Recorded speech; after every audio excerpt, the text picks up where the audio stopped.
Nos gamins sont des cibles. Voilà ce qui a été déclaré lors de la manifestation à Nanterre après la libération du policier ayant tué Naël, ce délinquant multirécidiviste qui avait été tué lors d'un contrôle routier après un délit de fuite. Nos gamins sont des cibles. Voilà ce que la France des banlieues a récemment déclaré. On va voir dans cette vidéo que oui, en France, des gamins sont des cibles, mais ce ne sont évidemment pas ceux auxquels pense la rédaction de Libération ou les manifestants de Nanterre. Voilà qui sont les vraies cibles. Regardez le visage de Thomas, 16 ans, poignardé à mort lors d'une fête de village à Crépol, dans la Drôme, tué à l'arme blanche lors d'une rixe mortelle, nous disent les médias. On reviendra là-dessus. C'est évidemment une saloperie innommable de la part des médias que d'employer ce terme-là, mais passons. Revenons rapidement sur les faits. À la fin d'une fête dans ce petit village de quelques centaines d'habitants seulement, une bande de racailles a déboulé et a commencé à agresser tout le monde. Alors on le voit, les scènes sont absolument incroyables. Une mère de famille raconte le traumatisme de ses enfants. Leur première parole: il y a du sang partout. Il en avait plein les vêtements. C'était une boucherie. C'était une attaque gratuite. Ils se sont fait cracher dessus. Ces gens étaient à l'extérieur du bal. On ne comprend pas. Et le résultat de tout ça, de cette fête qui vire au cauchemar, eh bien, c'est un bilan abominable. Un mort, Thomas, 2 personnes en urgence absolue, près de 20 blessés, donc quelque chose de dramatique. Pourquoi ? Parce que, évidemment, les racailles étaient armées. Elles avaient des couteaux. Les témoignages sont tous dans ce sens-là. Il y a eu des coups de couteau partout, nous raconte un ami de Thomas. C'était un bain de sang. Des jeunes de cité ont encerclé la salle des fêtes et plantaient les gens à l'aveugle. Je l'ai vu avec une main sur son ventre, en train de mourir. J'ai vu Thomas se faire planter un couteau dans le cœur et dans la gorge. Voilà quelle était la nature de la scène. Donc là, on est au-delà de l'indicible. On est clairement dans une scène de barbarie, de boucherie. Et donc le jeune Thomas, 16 ans seulement, je le répète, a été victime de cette barbarie. Et c'est d'autant plus abominable que Thomas, la victime de cette scène de guerre, quasiment, on peut employer ces termes-là, en tout cas de guerre civile, était présenté par ses camarades comme quelqu'un de tout à fait bienveillant, qui réconciliait toujours les gens, qui faisait rire tout le monde, qui était membre de l'équipe de rugby de son village, etc., etc. Vous voyez un peu l'idée. On a quelqu'un qui était vraisemblablement un très bon garçon, qui a été tué par des racailles. Alors, comment on sait qu'il s'agissait de racailles? Tout simplement parce qu'on a des témoignages qui sont très clairs. On a celui-ci qui a été repris par les médias. C'était un bain de sang. Des jeunes de cité ont encerclé la salle des fêtes et plantaient les gens à l'aveugle. Autre témoignage repris par Le Parisien. On pense qu'ils venaient du quartier de la Monnaie de Romans-sur-Isère. On les a vite repérés parce qu'on était tous bien habillés pour la soirée et qu'on débarquait en survêtements et TN. Nike TN, des chaussures de racailles. Vous voyez très clairement ce qui est en train de se dessiner ici. On a d'un côté des jeunes français de souche qui sont là bien habillés pour une fête joyeuse de village. Et de l'autre côté, on a des racailles extra-européennes habillées n'importe comment, comme des racailles, et qui viennent agresser et tuer. Alors pourquoi ce drame a-t-il eu lieu? Pourquoi Thomas, 16 ans, a-t-il été poignardé à mort par une bande, comme le dit cet article du Dauphiné, lors du bal de Crépol? Qu'est-ce qui peut motiver une bande de racailles à faire plusieurs dizaines de kilomètres pour aller à un endroit et puis ensuite tuer quelqu'un? Alors évidemment, on ne peut pas répondre à ces questions-là à l'heure actuelle de manière définitive, puisque l'enquête est encore à ses débuts. À l'heure où j'enregistre cette vidéo, en tout cas, j'ai pas d'éléments précis. Est-ce que c'est parce que cette bande de racailles a voulu se rendre à cette fête pour profiter un peu de l'ambiance et qu'elle s'est fait recaler, qu'elle n'a pas du tout apprécié ça? Un scénario, mais tellement répété chaque jour en France. Est-ce que c'est parce qu'il y avait des membres de cette bande qui avaient un contentieux avec des gens du village et qui ont voulu en découdre? J'en sais rien, strictement rien. Je sais en tout cas qu'aucune explication ne viendra justifier l'injustifiable. Les scènes de guerre, la mort de Thomas, les 2 blessés en urgence absolue, près de 20 blessés à côté, voilà, rien n'est excusable. En tout cas, on verra un peu plus tard dans la vidéo que tout cela a parfaitement pu se passer sans aucune raison, alors j'allais dire valable, mais sans aucune raison qui permette d'expliquer la venue de ces gens-là, parce qu'évidemment, rien n'excuse le reste. Mais parce que on a en face de nous, avec ces racailles de cité, des gens qui sont complètement stupides, ivres de violence, ivres de volonté de domination, notamment de domination des autochtones. Et rien que ça a pu suffire. Alors, à l'occasion de ce drame, les médias se sont encore une nouvelle fois illustrés dans leur saloperie. On a pu voir, par exemple, BFM, comme de très nombreux autres médias, je prends quelques exemples, mais vraiment, j'aurais pu en prendre 15 ou 20, ces médias ont évoqué une rixe France Info, 17 victimes, dont un mort et 2 blessés graves lors d'une rixe en marge d'une fête à Crépol. Il y a un moment où il faut que les médias arrêtent d'être dans l'euphémisation permanente quand il s'agit de crimes commis par des racailles extra-européennes, puisque là, dans ce cas-là, religion gauchiste, religion de l'autre avec un A majuscule, et donc on lui trouve toujours des circonstances atténuantes, toujours des explications, et on minore la gravité des faits. C'est juste pas possible. Une rixe, c'est une scène de violence entre deux personnes ou deux groupes de personnes qui décident de s'affronter. Là, c'est absolument pas le cas. Il n'y a eu aucune volonté de la part des jeunes de Crépol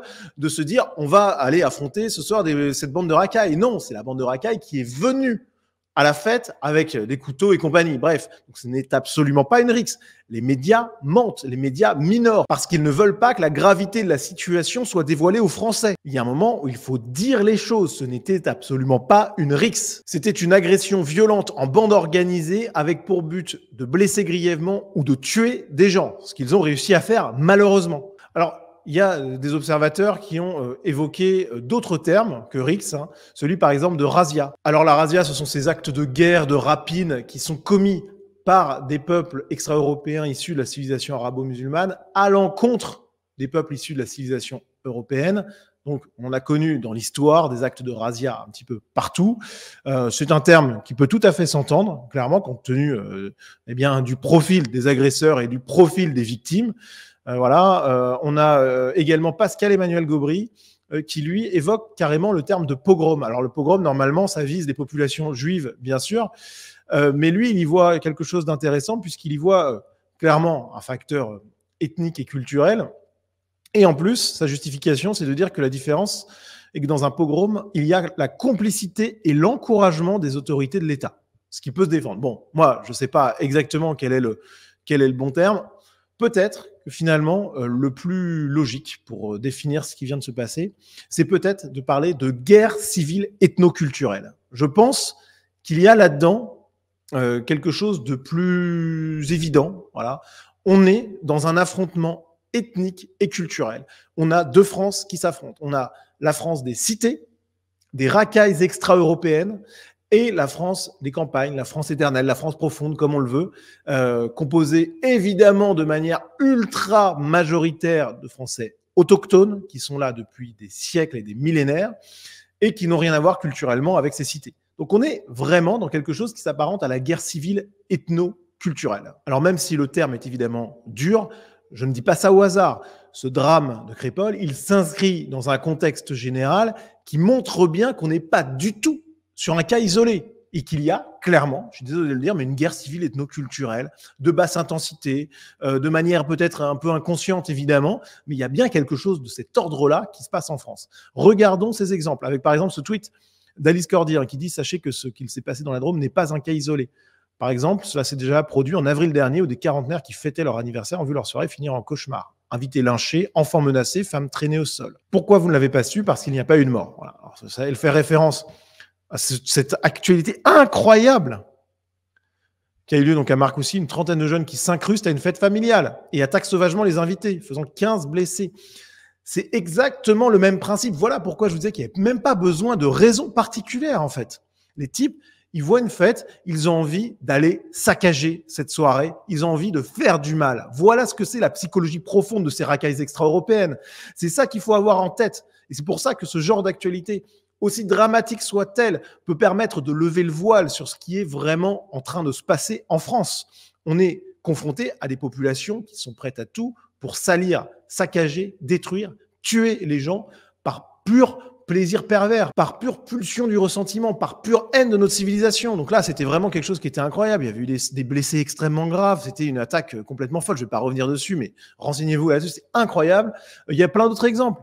On a Marc Vanguard sur Twitter qui nous prend quelques exemples. Donc Crépol, mais aussi à Aurillac. Voilà, il n'était pas invité. Surprise et colère après les coups de couteau lors d'un anniversaire à Aurillac. Même chose, Saint-Martin-Petit, j'ai cru voir mourir mes copains. Une fête d'anniversaire a tourné à la nuit d'épouvante, samedi 30 septembre. Bon, bref, vous voyez que c'est une constante en réalité. On n'est pas sur un fait isolé. Tout ça, c'est juste sur cette année. Voilà. Et encore, c'est les choses un peu graves et dont on entend parler. Parce qu'en plus, les médias, ils ne parlent pas de tout. On a bien vu qu'ils aimaient bien minorer les choses. On est vraiment sur une tendance, en fait.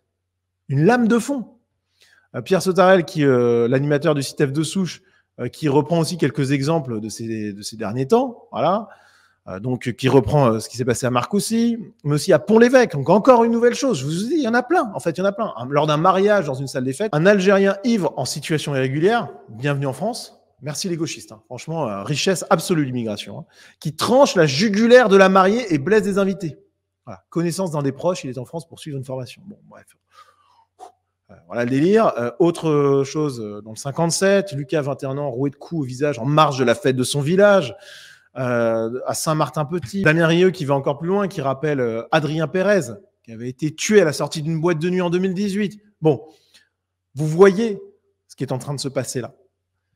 Nous sommes confrontés à une véritable guerre civile ethnoculturelle ou une guérilla ethnoculturelle contre nous aujourd'hui en France. Et c'est que le début, parce que si ça se passe aujourd'hui, compte tenu de l'évolution démographique du pays, on va avoir de plus en plus de racailles extra-européennes en France. Ce genre d'événement abominable risque donc de devenir de plus en plus courant. Et à la lumière de tout ce que je viens de vous dire, eh bien, on peut retourner à l'introduction de notre vidéo et à cette phrase incroyable prononcée lors de la manifestation pour Naël à Nanterre dernièrement, là. Nos gamins sont des cibles. Voilà ce que dit la France des banlieues, qui se complaît dans la victimisation totalement folle. Nos gamins sont des cibles, disent-ils, alors même que leurs gamins prennent pour cible nos enfants, nos frères, nos cousins, nos amis. Voilà la réalité des choses. Contrairement à ce que racontent les banlieues, contrairement à ce que racontent les gauchistes, ce sont les Français autochtones qui sont les cibles. Et cette incapacité à voir tout ça, elle nous montre bien qu'il y a deux France qui sont en train de se former, enfin qui sont déjà d'ailleurs largement formées, on va pas se mentir, même si là, on a de plus en plus de preuves de tout ça. Je pense que les gens qui sont un peu conscients des évolutions sociales, démographiques et compagnie dans notre pays ont compris que la France était un pays déchiré entre plusieurs populations, plusieurs peuples qui ont chacun leur identité biologique, culturelle, religieuse, etc. Et que ces Frances-là sont irréconciliables. Et pire que ça, on a une France des banlieues, une France des racailles, une France des extra-européens, etc., qui est prête à tout pour occulter sa responsabilité, bien aidée, il faut le dire, par le discours gauchiste. En réalité, ce qu'on voit là, de manière inconsciente, dans beaucoup de cas quand même, mais de plus en plus consciente quand même, c'est une haine anti-blanc, une haine de la France, une haine de la civilisation européenne qui s'exprime. Alors vraiment, tous ceux qui nous vendent l'immigration comme une richesse, la diversité comme une force et le vivre ensemble comme avenir radieux sont des idiots ou des salauds. Il faut qu'on commence à prendre conscience de ça. Il faut que les gens se réveillent. Il faut que les gauchistes qui tiennent ce discours se taisent. Il faut qu'ils soient mis en face de leurs responsabilités. Le décès de ce jeune Thomas, c'est bien entendu la faute des racailles extra-européennes qui ont commis ce crime, bien entendu. Mais c'est aussi la responsabilité des gauchistes. Ça, il ne faut pas l'oublier quand même. Hein. Il faut qu'à un moment, ça sorte. Il faut qu'on réagisse. Et justement, comment on réagit à ce drame? Est-ce qu'on réagit à nouveau avec des bougies? La réponse, vous la connaissez, il est temps d'en finir avec les bougies. Il est temps d'en finir avec les discours lénifiants sur les valeurs, sur la compassion, sur le pardon, etc. Ça, c'est terminé. On ne doit plus tolérer que ce genre d'actes abominables adviennent. Alors, malheureusement, puisque les gauchistes sont toujours très puissants et puisqu'il y a de plus en plus d'extra-européens dans notre pays, malheureusement, ce genre d'abomination va continuer. Si nous étions au pouvoir demain, je peux vous assurer que ça ne serait plus le cas. Mais comme malheureusement, ça n'arrivera pas, en tout cas vraisemblablement pas, mais pourquoi pas, hein, malheureusement, on va avoir encore d'autres drames. Mais il y a un moment où il va falloir qu'on se réveille quand même. On ne peut pas laisser ce genre de choses advenir sans rien faire, sans rien dire. Il faut que les gens qui sont prêts à faire des dizaines de kilomètres avec des couteaux pour aller tuer des Français autochtones dans une petite fête de village comprennent qu'ils risquent bien plus que quelques mois ou quelques années de prison. Et pour ça, il faut en finir avec les bougies. Alors on a le discours de Julien Rochdy. Il faut être sans pitié pour les racailles. L'État doit prendre la mesure du danger et se montrer impitoyable. Et il doit laisser dans le même temps aux Français le droit de se défendre le plus implacablement. Sinon, la situation ne fera qu'empirer jusqu'à rendre l'existence sur le territoire français absolument invivable. Il faut en finir avec la grande sensiblerie et montrer enfin de la force. Il faut les mater une bonne fois pour toutes. Je suis évidemment total accord avec ce discours. Ce genre de drame abominable doit nous faire comprendre qu'il faut réagir avec la plus grande force possible. Qu'est-ce qui se passe dans les pays extra-européens? Prenons par exemple un pays qui nous envoie régulièrement des pépites. l'Algérie. Comment ça se passe, la justice là-bas? Comment ça se passe, les violences policières là-bas? Même chose pour la Tunisie, le Maroc, l'Arabie Saoudite, le Qatar, voilà. Et même dans des pays européens où il y a encore un reste de bon sens, prenons par exemple les États-Unis, bon, comment ça se passe là-bas? Est-ce que l'État est faible? Alors, peut-être dans certains cas un petit peu, ok, peut-être qu'il n'est pas encore suffisamment fort, mais par rapport à la France, ça n'a rien à voir. Les criminels, les délinquants dans les pays du Maghreb, par exemple, sont déjà, quand ils sont chopés par la police, sont bastonnés, voilà. Il n'y a pas d'association gauchiste pour dire qu'on les traite mal, et la justice est extrêmement ferme. Normal. Donc déjà, la première des choses à faire, c'est de comprendre que nous avons des animaux sur notre territoire, et que ces animaux-là, il faut les mater, il faut les dompter. Et donc, il faut en finir avec le gauchisme, il faut en finir avec le laxisme judiciaire. J'avais fait une vidéo là-dessus. Réinsertion contre dissuasion, je vous explique le laxisme judiciaire. Vraiment, allez la voir, je pense qu'elle est essentielle. Elle est très courte, moins de 9 minutes, et elle dit tout de ce qu'il faut savoir sur pourquoi le gauchisme est une catastrophe, alors sur tous les sujets, mais particulièrement dans le milieu judiciaire, où là, c'est vraiment abominable. Bref, là, il faut qu'on change de paradigme. Il faut que les criminels soient très sévèrement punis. Il faut également procéder à une immense vague d'expulsion. On a sur nos territoires des gens qui sont clandestins, sous obligation de quitter le territoire français, multidélinquants, et qui sont toujours là. Mais comment c'est possible en fait? On est quoi? On est un paillasson de la France? C'est ça? Non. Dehors, voilà. On les remet dans l'avion. Et c'est le même tarif, évidemment, pour les clandestins qui n'ont rien à faire ici, même s'ils n'ont commis aucun délit, hein, évidemment. Même chose pour les étrangers qui ont commis des délits et évidemment des crimes. Dehors, en fait. Aux États-Unis, si vous commettez un crime et que vous êtes étranger, ou que vous faites un simple délit, vous êtes expulsé. Bon, voilà. Bon. Pourquoi on ne pourrait pas faire la même chose là? C'est de la pure logique, en fait. Je sais qu'en face de nous, on a des gauchistes pour qui le bon sens, c'est un truc abominable, mais enfin, il y a un moment, il faut qu'on se réveille. Même chose pour les binationaux qui n'ont rien à faire sur notre territoire pour X raisons, parce qu'ils ont commis X crimes et délits, parce qu'ils ont un comportement inacceptable. Déchéance de nationalité et expulsion. Voilà, il y a un moment où ça passe par là. Et ceux qui font les malins sur le territoire encore et qui ont la nationalité française et qu'on ne peut pas déchoir, bon, pourquoi pas envisager de les renvoyer malgré tout, hein, premièrement, mais surtout, violence extrême au niveau judiciaire. On ne peut plus laisser passer ce genre d'acte. Parce que là, l'issue probable, alors j'espère pas que ça se finira comme ça, mais l'issue probable, c'est quoi? C'était un moment de chaos absolu, personne n'a su qui a donné le coup de couteau, etc. Personne n'était, les racailles entre elles vont se dédouaner, personne n'a été là, ou alors s'ils étaient là, ils n'ont rien vu. Bon, bref, vous connaissez l'histoire.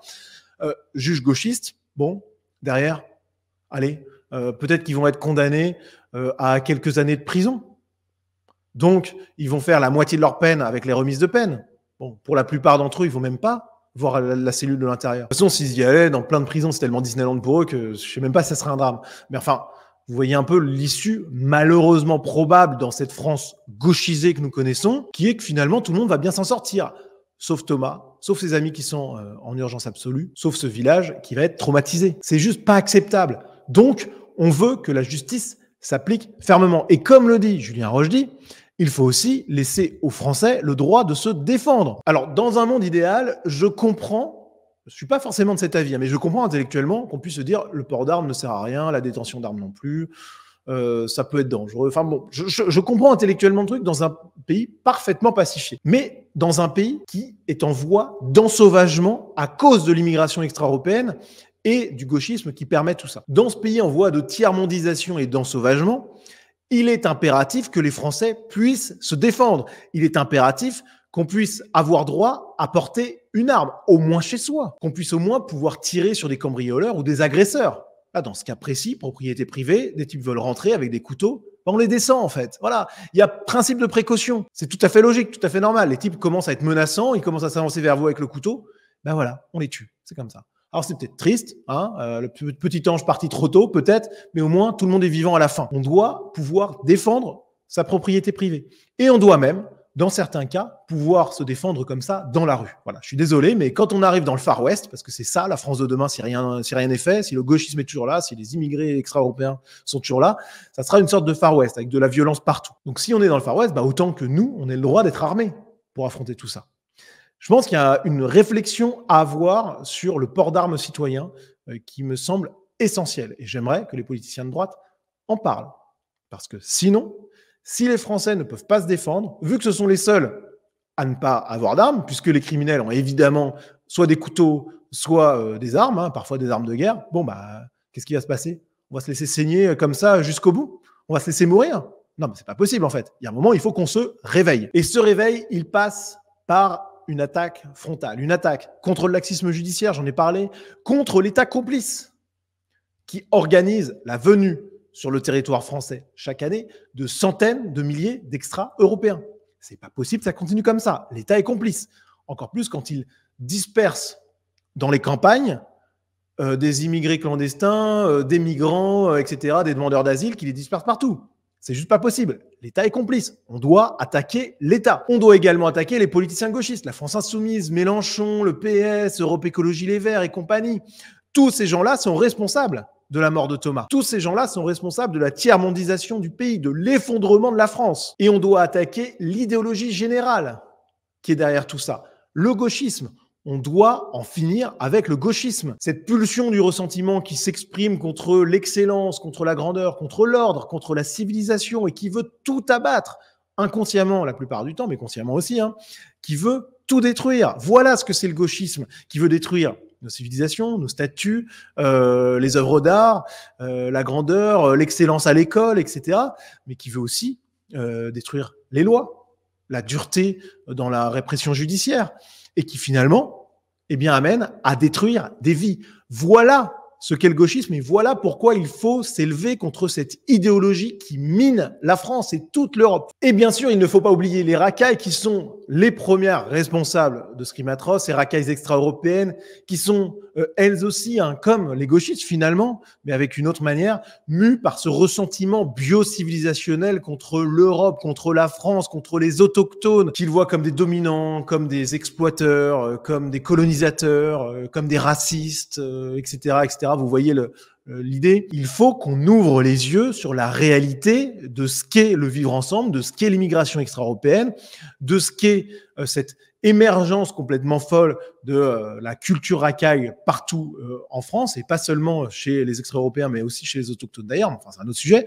Mais il y a un moment où il faut qu'on fasse le procès de l'immigration extra-européenne. Vraiment, quand on voit ce genre d'actualité, c'est urgent. Je vous rappelle d'ailleurs que la vie de Thomas, peut-être qu'elle n'émeuvra pas plus que ça les grands médias, les grands politiciens de gauche et compagnie. Mais je pense que c'est à nous de rappeler que la vie de Thomas, elle était précieuse, qu'il est impératif qu'on se réveille. Et pour ça, il suffit d'écouter Gérald Darmanin quand il parle des Juifs. Toucher un Juif, en France, c'est toucher toute la République. Voilà. Gérald Darmanin qui promettait les sanctions les plus graves contre les délits, les crimes antisémites et compagnie. Bon. Pas de problème avec ça. Évidemment que c'est abominable de tuer un juif parce qu'il est juif, etc. Pas de problème. Mais nous, on attend du ministre de l'Intérieur et du gouvernement de manière générale, du président de la République, on attend la même force dans la réponse quand il s'agit de Thomas, 16 ans. Cette détermination dans la réponse judiciaire quand il s'agit des juifs est excellente. Mais par contre, ça doit être exactement la même pour les Français autochtones.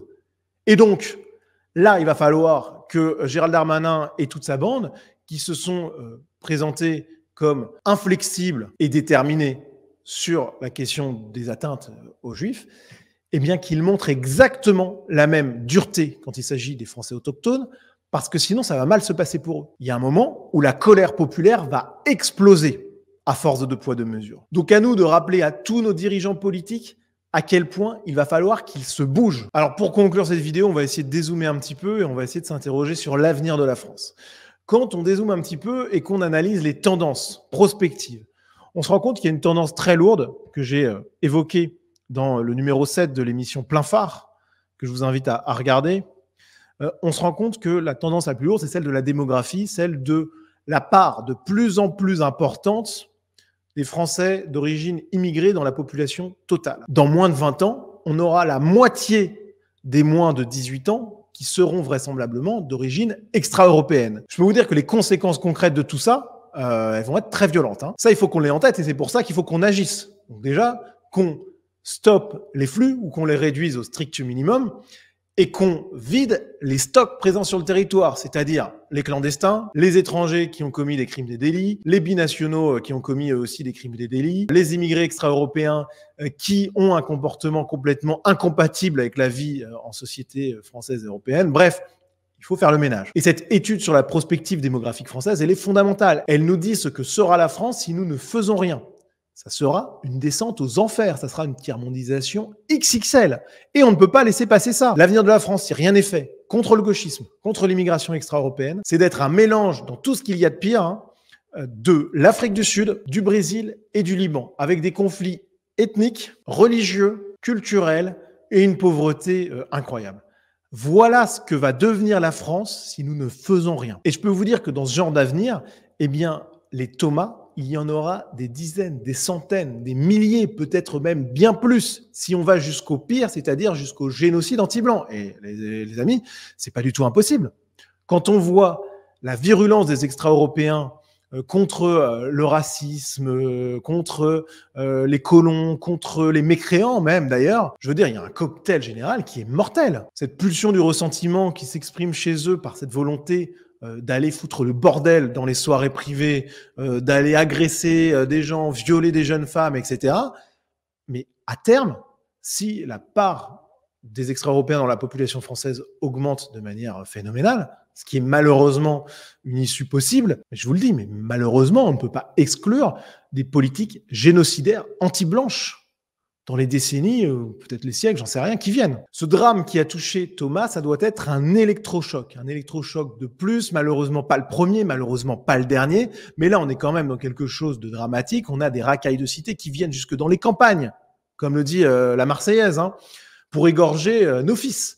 C'est ça la réalité. Et ce sont des choses qui sont produites à de multiples reprises dans les derniers mois, rien que ça. Donc on ne peut pas rester sans rien faire. Ça doit nous réveiller, ça doit faire en sorte que les Français prennent conscience du danger. Donc on doit combattre. C'est le réveil de la France ou sa mort. Il faut bien que les gens comprennent tout ce qui est en train de se passer. Les années qui viennent, je ne sais pas exactement à quel horizon, mais dans les années qui viennent, on a des décisions dures à prendre. Et pour qu'elles soient prises, ces décisions, il faut qu'il y ait eu un réveil massif et populaire qui doit absolument être encouragé et structuré par la droite. Parce que les gauchistes, pendant des décennies, ils ont tout fait pour miner notre pays, pour le détruire. Clairement, c'est ça les conséquences du gauchisme.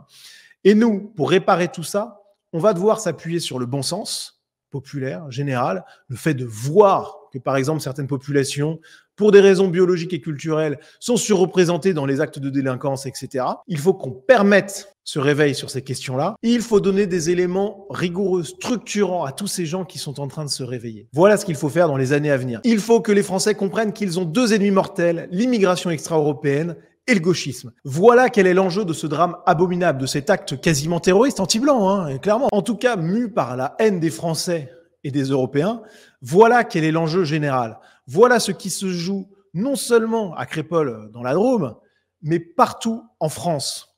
C'est l'avenir de notre pays et de notre civilisation qui se joue et nous n'avons pas le droit de baisser les bras. Donc que ce soit par une grande manifestation contre l'immigration, alors je ne dis pas que je vais organiser ça, ça serait très prétentieux, mais pourquoi pas monter ça, j'en sais rien, montrer qu'il y a une révolte populaire contre l'immigration, je pense que ça serait très important. Voilà. C'est une idée en tout cas qu'il faut laisser mûrir, c'est peut-être pas demain qu'il faut la prendre, enfin quoique, ce genre de drame peut servir de déclencheur. Donc pourquoi pas une grande manifestation nationale à Paris pour lutter contre l'immigration? Pourquoi pas, franchement? Que ce soit également par l'entrée dans un parti politique, voilà, pour agir. Pourquoi pas? Que ce soit par juste le simple fait d'assumer auprès de proches, de sa famille, de collègues de boulot, attention à ne pas dire n'importe quoi non plus, mais d'assumer le fait qu'on est opposé à l'immigration. Voilà quelque chose de concret qui est déjà un grand pas en avant. Vous avez aussi l'option, alors je suis désolé, ça fait un peu maladroit peut-être de parler de ça, mais enfin quand même, vous avez aussi l'option de soutenir les gens qui se battent et qui mènent ce combat que vous, pour X raisons, parfois mauvaises, mais parfois très bonnes, ne pouvez pas mener. Bon, c'est maladroit, mais je le fais quand même parce que je pense que c'est important. Vous pouvez par exemple soutenir mon travail. Vous avez un lien dans la description. Soutenez ceux qui se battent. Alors il n'y a pas que moi à soutenir. Il y a plein d'autres initiatives à soutenir. Donc c'est pas du tout.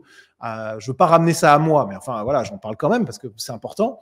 Vous pouvez soutenir le travail de ceux qui se bougent. Vraiment, il y a plein de choses à faire. pour sauver notre pays, pour sauver notre civilisation. Et je me répète, mais ce drame atroce doit être un électrochoc pour Lola, pour Thomas, pour tous les autres, pour vos enfants, pour vos frères, pour vos sœurs, pour vos cousins, pour vos proches, pour tous ceux qui sont chers et pour la France, tout simplement. Il faut agir.